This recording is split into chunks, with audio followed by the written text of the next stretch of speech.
Hey everyone, I'm Stephen Wessner, CEO of Predictive ROI and the host of the Onward Nation podcast. Welcome to episode 1 of our new video series. This is one of those 2018 vital priorities that my team and I, my leadership team and I, that we set for ourselves. That at the beginning of the year, as we were planning on what we could do in order to become that much more helpful to you, we decided that, having a video series and having that on a weekly consistent basis would do several different things. One, it would be helpful in providing new insights and lessons at kind of a different level, in a different sort of lens, bad pun, to be able to kind of see those lessons, transpire and how you could take that lesson and be able to put that into your business. But also it would be a great example too.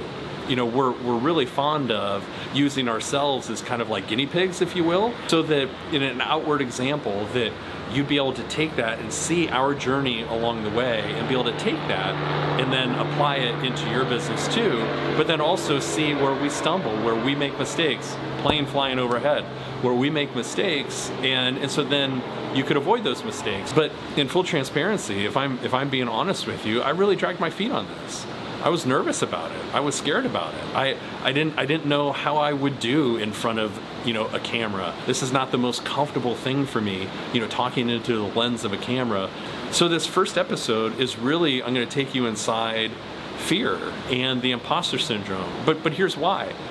I really dragged my feet on this. Today is Thursday, May 3rd, 2018.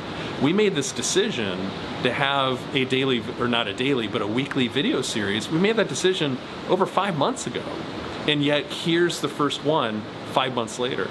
And the only reason why it's taken us 5 months to get this done is because of me. And it's because of me being anxious, me being concerned, me creating a litany of other excuses as to why I couldn't fit into my schedule. I was too busy, I was traveling too much, I was this, I was that. But the reality is I really came to grips with what was holding me back. I was just afraid. I was afraid that sitting down like this would be uncomfortable. I was afraid, what do I have, beyond the Onward Nation episodes, what do I have that would be truly useful, to our community, our nation of true fans, that they're gonna wanna watch this on a weekly basis and truly find it helpful and meaningful. I was very concerned that I wouldn't be good. That I would, freeze, that I would get in front of the camera. I hate taking selfies too, so that's another piece. It's like, oh, for Pete's sake, I hate taking selfies. And so then I'm gonna be walking around, San Diego with a camera, and so then seeing all these, beautiful backdrops and that kind of stuff, that's gonna make me feel so self-aggrandizing. Ugh.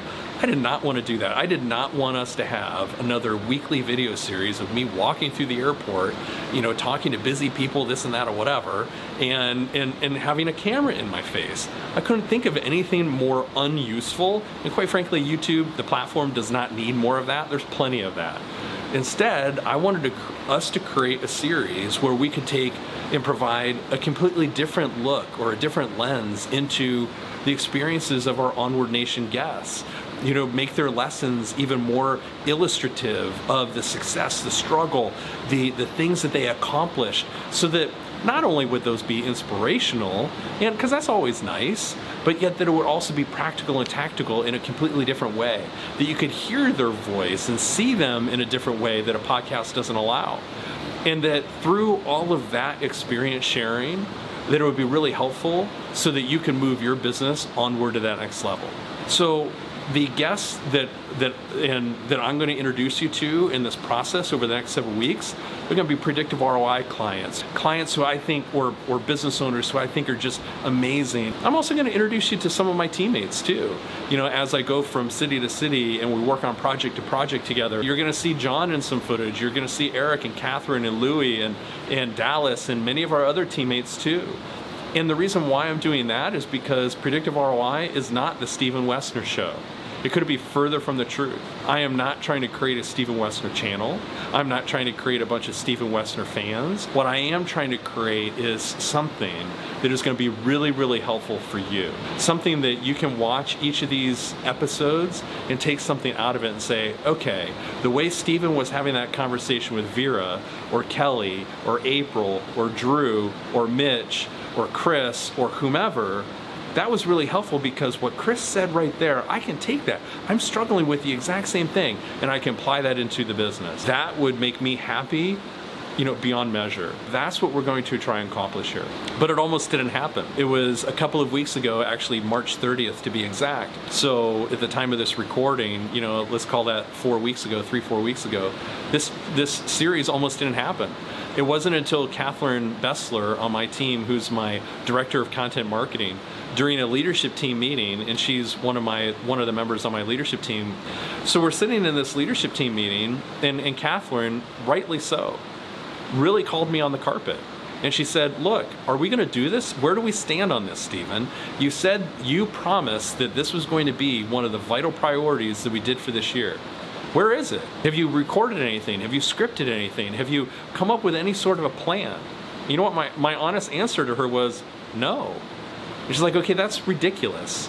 We need to figure out how you're going to get this into your schedule, whether you have to pack a camera, take it with you, but you have to get this done. We promised our community that we would have this, and you haven't done it, and that needs to be fixed. And she was 100% right. And that's why Catherine is an exceptional leader and an incredible teammate. But that is a really good example of how fear almost stole the accomplishment of a very significant vital priority for this year, almost stole it. So, as part of this process, as part of this first episode, I should say, I want to give you several ways to get past the fear, which is ironic, right? Because I just shared the story about how I was fearful, and then that ties into the first ingredient in the recipe to get past fear. The first ingredient to get past fear, in my opinion, is to have an inner circle that you truly trust. I'm not talking about some friends or some confidants. I'm talking about an inner circle of accountability. People like Catherine for me, or like Eric Jensen for me, or like Drew for me, who will call you on your stuff, who really have the guts and also have the relationship credibility with you to be able to say, no, you said you're gonna do it, you haven't done it, why? And be able to, in a polite way, professional way, but a very firm way, be able to say to you, no, you said you'd do it, you haven't done it, so let me help you through that process. What is keeping you from doing it? So I have an inner circle, you should have an inner circle, but one of the examples where I kind of learned this process too was about 1.5 years ago, I think it was now. I had the opportunity to spend the day at West Point, so the United States Military Academy at West Point, as a guest of Colonel Bernard Banks, who was retiring from being the head of the leadership faculty at West Point. I was there with Don Yeager and several other, who's one of my most influential mentors. I was there with Don Yeager, as well as several other friends. Don calls this the Circle of Greatness, which is really kind of fun. And so we all got together, we went to West Point, and Colonel Banks, as our we were guests of his on campus that day at the academy. He took us around the academy and we toured the academy. And then he said, you know what, in the afternoon, how about if I spend 2 hours, with your group, Don, and we'll go through some leadership lessons. So being able to have essentially a leadership mini course with Colonel Bernard Banks at West Point. Yes, that sounds awesome. And so we did, and it was fantastic. And he shared some of the leadership curriculum that he shares with cadets with us. And one of those was the hug and the push. And this is what he said. He goes, look, part of our job as faculty is to make sure that our cadets at the United States Military Academy, that our cadets feel safe, that our cadets feel like they can come to us, that our cadets feel like, we are here for their best interests, that we want them to learn. That's what we're here to do, right? But yet we're also here to push them.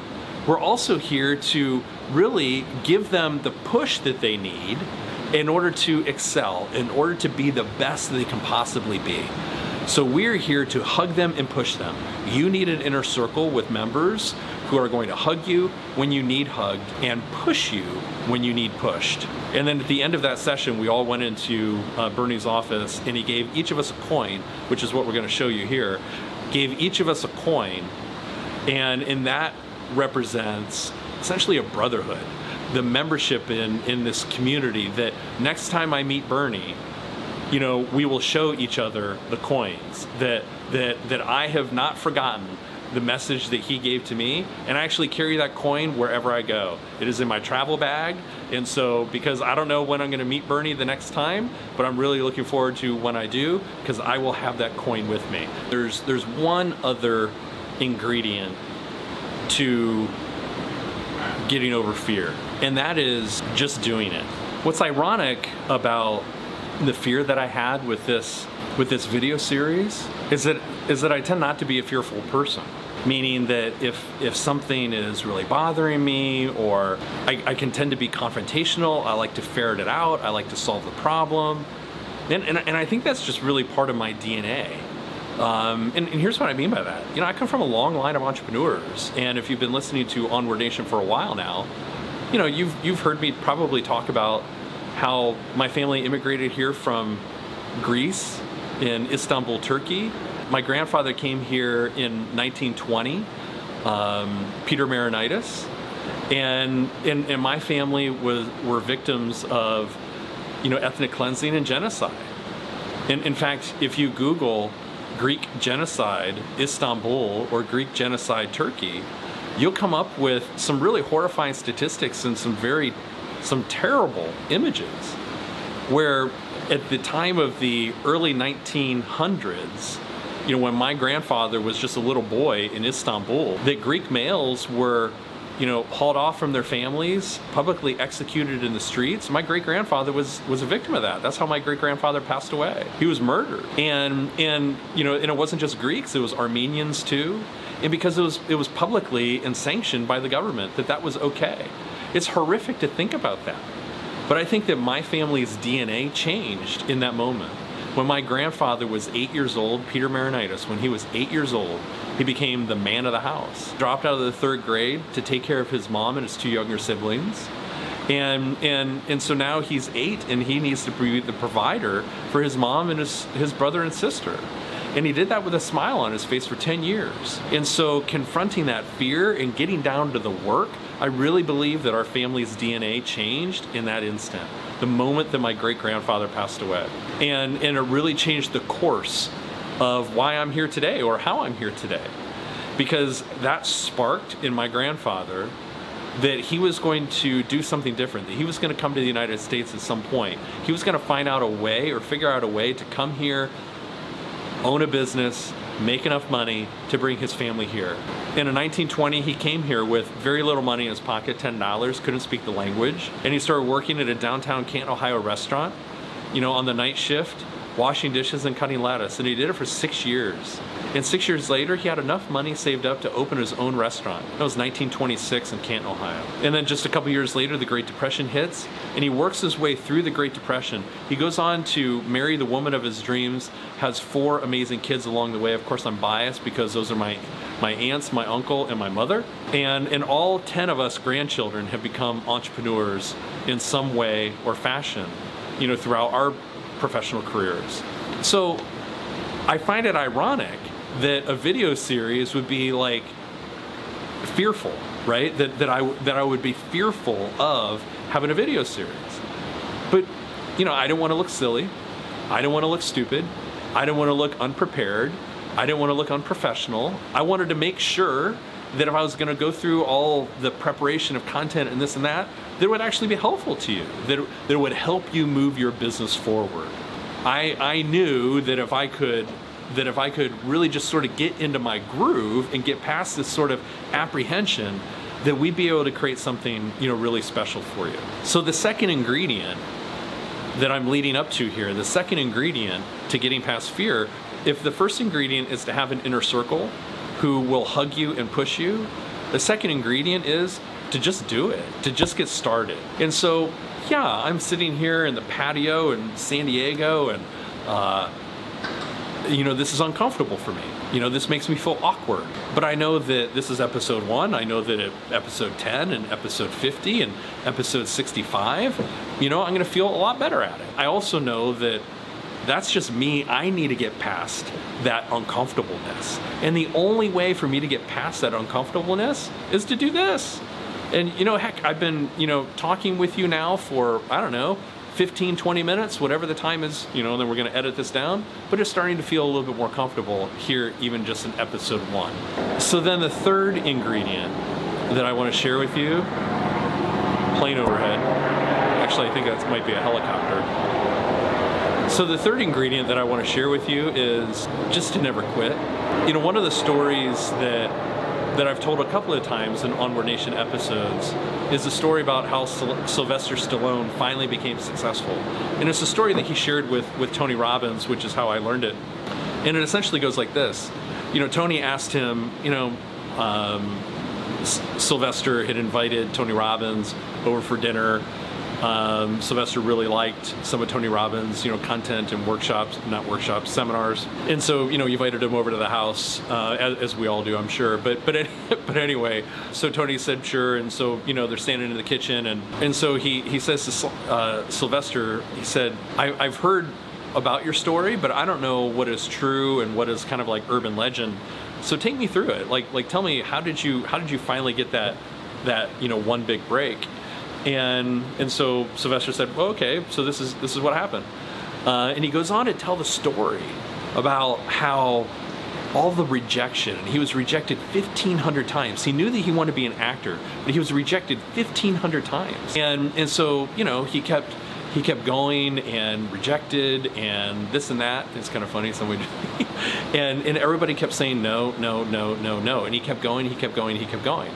Until finally he got this small little role, and that turned into not much of anything other than him getting, beat up in the scene because, the agents said, you're so ugly and you sound stupid and this and that. The only part that you could possibly have is, getting beat up in a movie. That never really led to anything.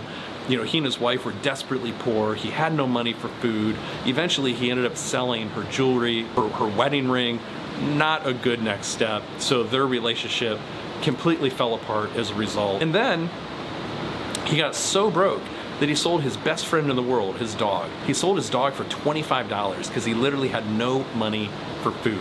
That was how desperate he was. He went to the New York Public Library for heat because his apartment was so cold. He had no money, rejected 1,500 times, had just sold his dog, his wife left him, he had nothing, and yet he didn't quit. He knew what he wanted, and yet he didn't quit despite or in spite of all of those circumstances and odds.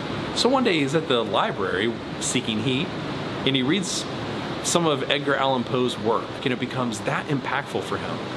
So impactful that he thinks, okay, I'm gonna be a writer. And he goes home, and a few nights later he's watching a fight on TV. And as he sees that fight, and the contender just keeps coming back and coming back and coming back, would not give up in this bout. And he has the inspiration to write Rocky. And he writes nonstop for 20 plus hours, doesn't eat, nothing. He just starts writing and writing and writing until when he was done, he had the script for Rocky. He starts shopping it around. And there's some people who are interested in it. And the first offer was, $100,000. Or excuse me, it was $50,000. And so he says, well, there's only one catch, I gotta be Rocky. And they're like, no way, you're a writer, you're not gonna be an actor. And so then he doesn't sell the script. And then subsequent offers continue to go up and up and up until he was offered $300,000 for the script with the deal that he would not be in the movie and he wouldn't sell it. This is a guy who had no money and no food, and somebody had just offered him over $250,000 for his work, and he said no. So ultimately, the movie studio and the agents did a deal with him where he could be in the movie, but he was only going to get $30,000, and they figured that, we're just going to cut our losses, and they put $1 million into the production of the movie, and he won an Oscar. He never gave up. He never quit. He always knew exactly what it was that he wanted to do, and he did it without fear. So, your first ingredient, have an inner circle who loves you enough to hug you and push you and will call you on your stuff, and that will help you get past the fear, because then you'll have to acknowledge what the fear is. 2, just get started. It's going to be uncomfortable at first. Episode 1 is not going to be as good as episode 20. Episode 20 is not going to be as good as episode 1000. Okay, and it will never be very good unless you get started. And number 3, never ever quit. Follow Sylvester Stallone's advice and never quit. Just keep moving forward. I hope that you liked episode number 1. It'll give you a sense of kind of the flavor of what you're going to see. And our hope is that through that process, each week that we share one of these episodes with you, that it is helpful, that it is instructive, that it's insightful, and that you feel as you come out of one of those episodes that you can take something and apply it into your business right away so that you can move your business onward to that next level. That's our goal. So please do let me know what you think, either in the comments below, write a comment, whatever. Drop me an email at steven@predictiveroi.com. You know, I always want to hear from you, so thumbs up or thumbs down. We're looking for ways to always get better. So please do let me know what you think, and I look forward to seeing you next week.